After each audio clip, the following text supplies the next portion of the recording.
আসসালামু আলাইকুম, welcome to Doyrin textile. Doyrin টেক্সটাইলের আরও একটা ভিডিওতে আপনাদের সবাইকে স্বাগত জানাচ্ছি।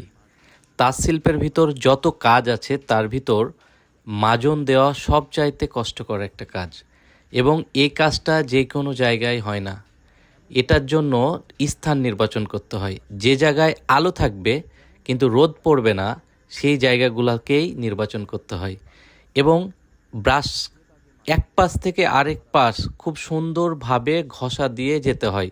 এ সময় যদি রোদ পড়ে তাহলে এই টান টান সুতোগুলো ছিঁড়ে যেতে পারে। এজন্য আলোযুক্ত স্থান কিন্তু রোদ বেশি থাকবে সেই সব জায়গায় মাজন দেওয়া হয় না।